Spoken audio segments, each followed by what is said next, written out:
So there's two theorems in this section that are kind of not really related to each other, but it leads us into the next part of the unit. So there's two theorems. One is the Rolle's theorem, and the second one is the mean value theorem. These theorems only work if the function that's given is continuous and differentiable on the interval that's given.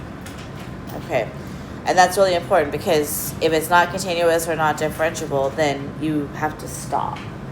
Okay, this typically does show up on a multiple choice, which is why it's attached to a Google form. But every once in a while, you'll see it on a free response, and you won't see Rolle's theorem on a free response, but you might see the mean value theorem, and it comes up as like a part A to a free response type of question. But for the most part, unless it's like a random part A, it's not going to be heavy as far as weighting is concerned on this test. Okay, I have better things to test you guys on than to worry about something that's very small like this.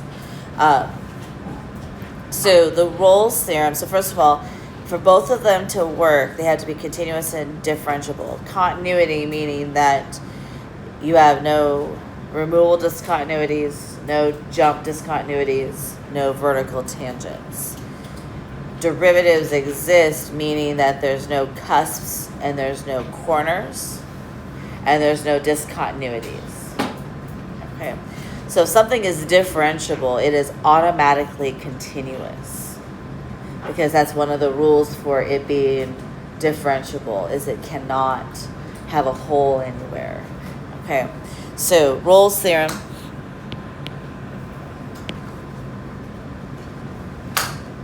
Continuous and differentiable. There's one added, bonus to this, is that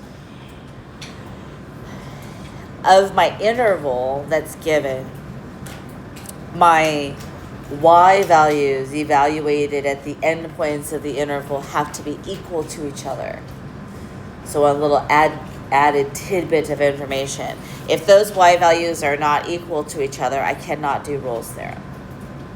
Okay, but what Rolle's theorem says is that if all three of those things are true,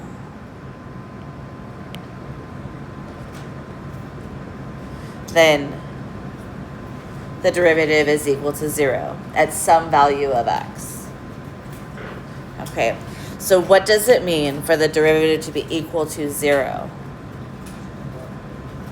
What does that mean? I have a horizontal tangent.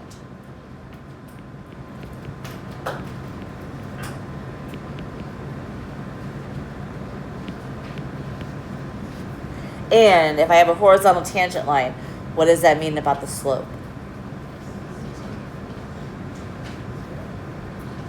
So any horizontal line, my slope is 0.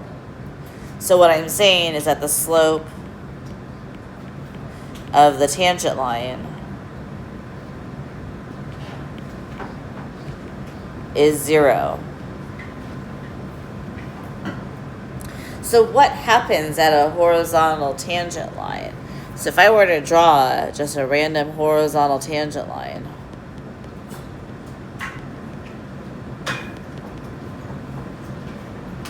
my graph could have looked like, just kidding. Let's actually touch the graph. It could have looked like almost like a happy face parabola. And right here at the vertex, I would have gotten a horizontal tangent. I could have also had a frowny face parabola. Right, and still had a horizontal tangent line at the vertex, which means that at any horizontal tangent line, I could have a maximum or a minimum value. And for what you know about parabolas specifically, is that I would either have a max or a min depending on whether or not the parabola opened up or down. But I could have maxes and mins of other exponents, other degrees, right? So like x to the 5th, for example. So what that means is that at any point, anytime I'm looking for a derivative being equal to 0, I'm actually looking for where a max or a min can occur.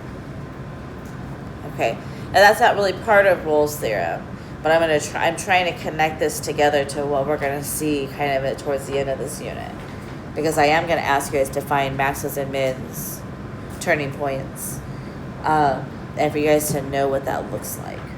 Okay, so in order to actually do Rolle's theorem, after you know that it's continuous and differentiable, you need your y values to be the same.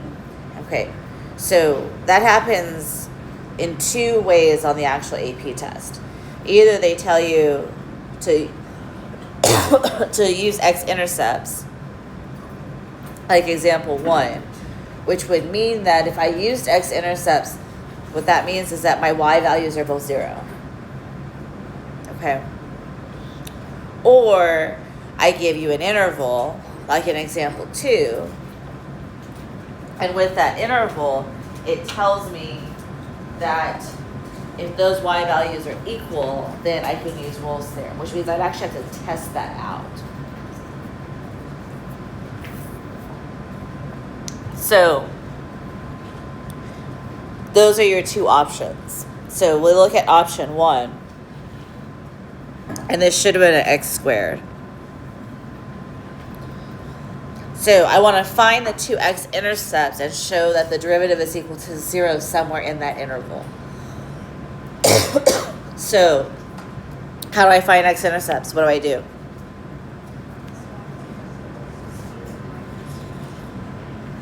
Set y equal to 0.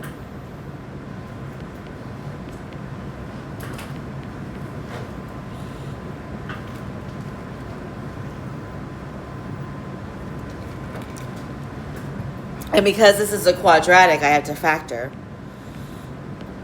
Two numbers that multiply to give me 2 that add to give me -3.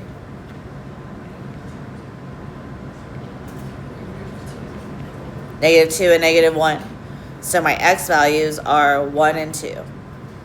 So what does that tell me? If Rolle's theorem is true, what that tells me is that somewhere between x is equal to 1 and x is equal to 2, my derivative is equal to 0. So I then try to figure out what value of x makes my derivative equal to 0. So I take my derivative. So what's f prime of x? 2x minus 3. And I set this equal to 0. So I get x is equal to 3/2. 3/2 is between 1 and 2. This is my value. That makes Rolle's theorem true. Fun fact. This is a quadratic, right? So I could have found the vertex of a parabola if I wanted to for funsies. How do I find the vertex of a parabola? Anybody remember?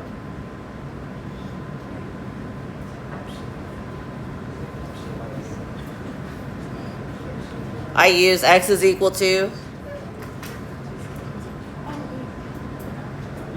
negative b over 2a. That was my next guess. No, it wasn't. So when I have x is equal to negative and -3 over 2 times 1, I get 3/2. What does that mean? That means that anytime I want to find a vertex of a parabola, I always can take a derivative and set it equal to 0 and solve every single time. Why does that work? Because the vertex is the max or min of a parabola. And at any max or min, you have a horizontal tangent line. And that is why it works. Yes, Jack?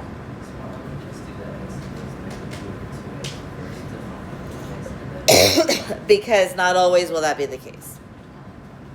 I just wanted to show you that in the future, any quadratic, you could take the derivative and set it equal to 0 instead. Most of your functions that you're going to see are not going to be quadratics. They're going to be a higher exponent of x.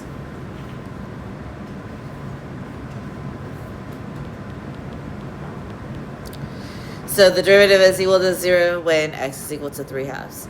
I show you this also because I like to do this unit. I try to do this unit before people start taking the SAT and the ACT. Because if you were ever asked to find the vertex of a parabola or tell you whether or not the function was increasing or decreasing or which way it opened, you can use the calculus ways and it's easier. It's faster than all the other algebra ways that we used to teach you. So I try to get through this unit before you guys start having to take those tests. Okay.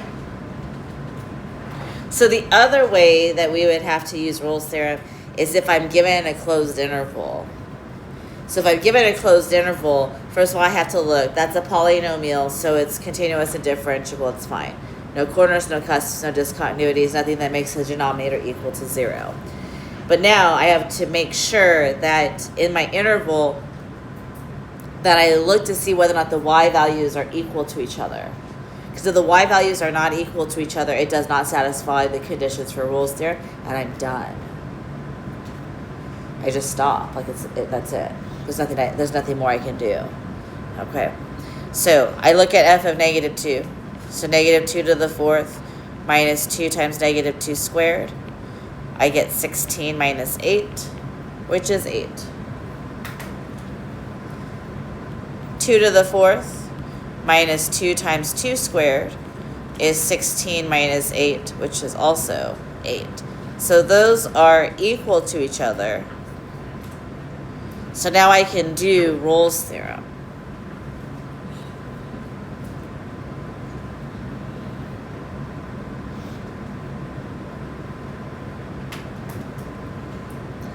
So that means that somewhere in the interval, I have my derivative is equal to 0. So what's my derivative of x to the 4th minus 2x squared? 4x cubed minus 4x. I set this equal to 0. And I factor out a 4x. I end up with a difference of squares. So I have an x minus 1 and an x plus 1. So my values of x are negative 1, 0, and 1. All of them are in the interval from negative 2 to 2, so I leave all 3 of them. And they should be. The only time that there's a question of whether or not it's in the interval or not is with the mean value theorem. Not with this one. This one always it should be in the interval. Otherwise, you messed up somewhere. Okay.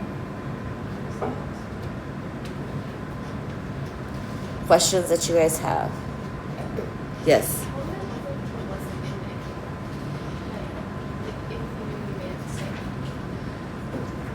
I would have gotten like x equals 4. And that's not between negative 2 and 2. So then I'd have to go back and look. And the most common thing was that the y values were not equal to each other. That would have been the first thing I would have checked. And then I would have checked to see if I took the derivative correctly. Because it should always work. Yes? I don't really understand how, like, the interval relates to... Huh? How does the interval, like... How does the interval? Yeah. I understand that.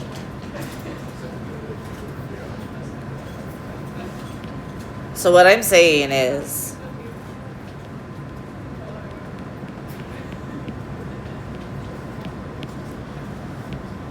Here's 2, negative 2, 8. Here's 2, 8. Somewhere there, between those two values, my derivative has to be equal to 0. So I have to have some sort of tangent line, either up here or down here. Horizontal tangent line. So that means, in this case, that at... negative 1,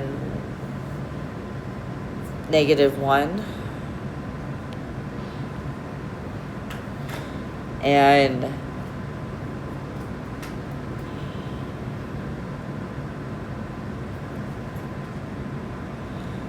1, -1, and 0, 0.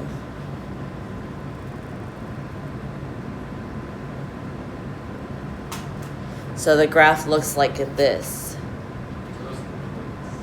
in that interval. That's what the graph looks like.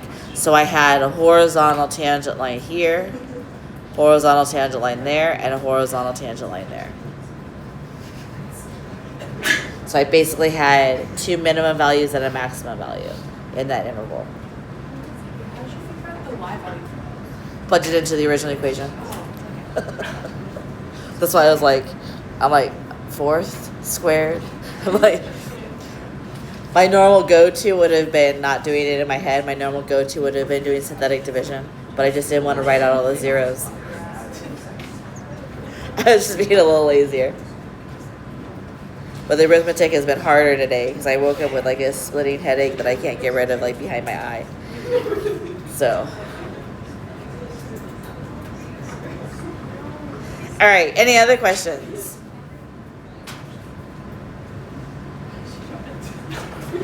That was a really good question, especially because I'm recording the video right now. Oh, wow. I was like, good job. All right, so mean value theorem is the other theorem. And there's a big open space for a reason because I wanted to show you guys a visual.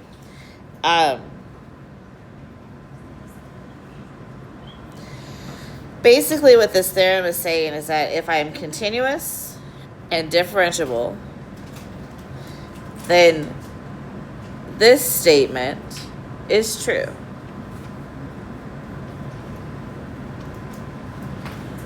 So there's a value of C where the derivative is equal to f of b minus f of a over b minus a. So let's break it apart for a second.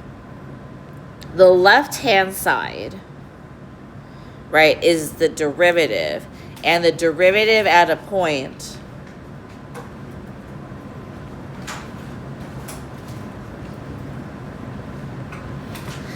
is the slope of the tangent line.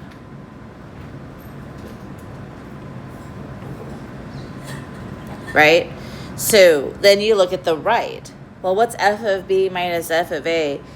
This numerator is the change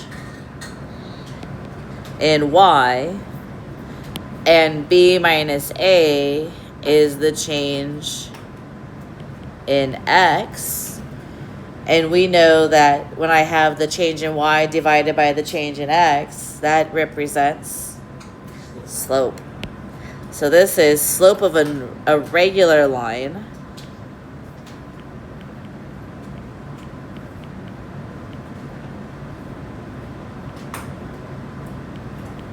or we would call it the slope. I need to make more room for myself.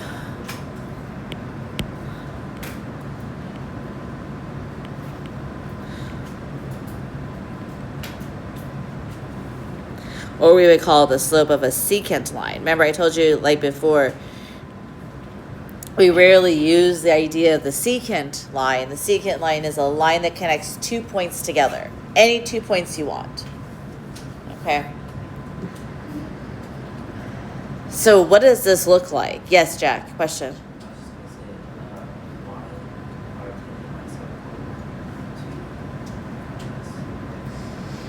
Tangent lines are important because if you don't have a high-powered like computer system to calculate things, then what happens is that a tangent line can approximate a value of the original function when you can't use a calculator to compute it. And tangent lines are important also because if I draw enough tangent lines close enough together for certain values of x, I could create the sketch of the original function. by playing connect the dots of the tangent lines. And so that's what makes tangent lines valuable, is it gives me, it can give me approximations and sketches really fast. And everybody likes lines. Nobody likes trig. So, what does this look like? So if I draw a random graph,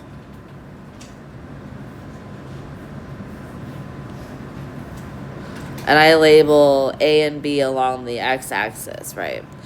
So I connect the 2 points together. Let's make it red. Look like Christmas for a second. So this would be the secant line.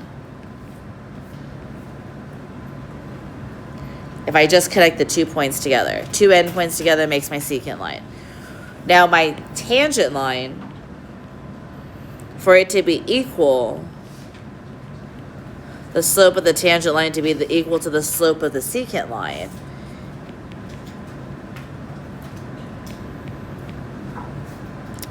my tangent line and my secant line are parallel. So I'm finding values of x that make my secant line parallel to my tangent line. And because of the way that I drew my graph, in theory, I have another tangent line that also happens to be there. But I don't need more than one. All I need is one.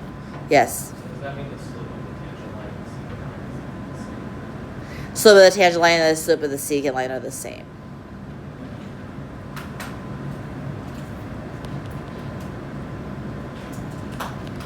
And so that's what the mean value is trying to do, is to try to find tangent lines that are parallel to the secant line.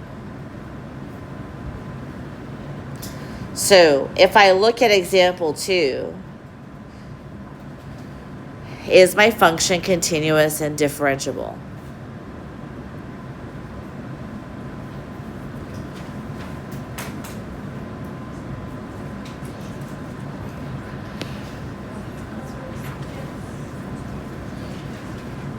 Amina says yes.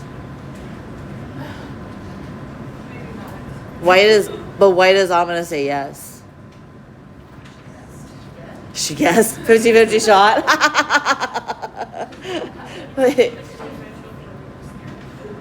It has to be continuous and differentiable. Is it continuous and differentiable? That's the question. Yes. Correct. That's why Amina should have said yes. Do you know what she just said? Yeah. What did she say? She said something about the interval. I feel like a line. She said something about the interval. Okay, so where is it not continuous? If I look at that function, what's wrong with it? X is where? In the denominator. What makes there be a problem with x being in the denominator? X cannot be 0. Is 0 in the interval? No, so nobody cares.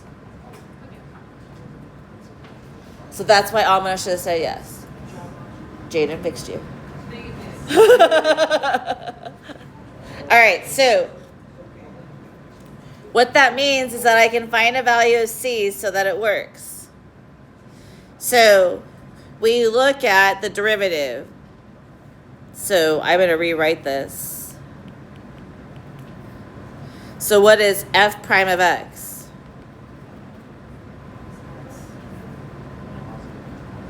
Positive 4 x to the negative second power. I wanted this to read as f prime of c. So this is 4c to the negative second power. Not too bad.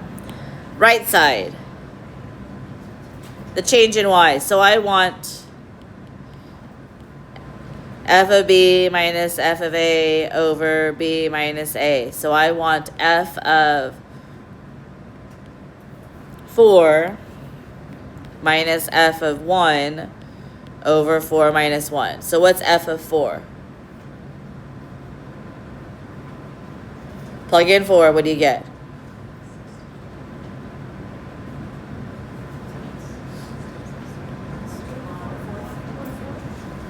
When you plug in 4, I get 4. When I plug in 1, I get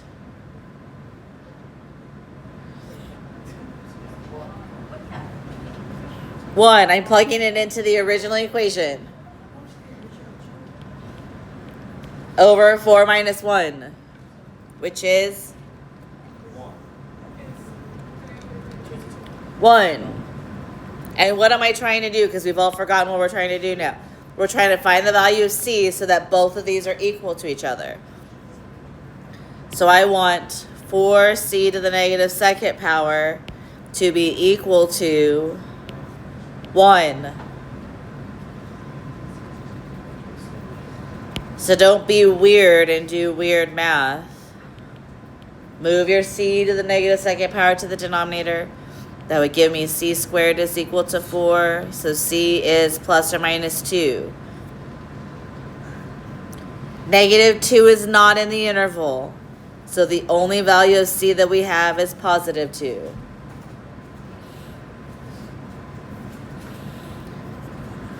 Questions that you guys have? Huh? Yes, question. What? Cross multiply? Other questions that you guys have?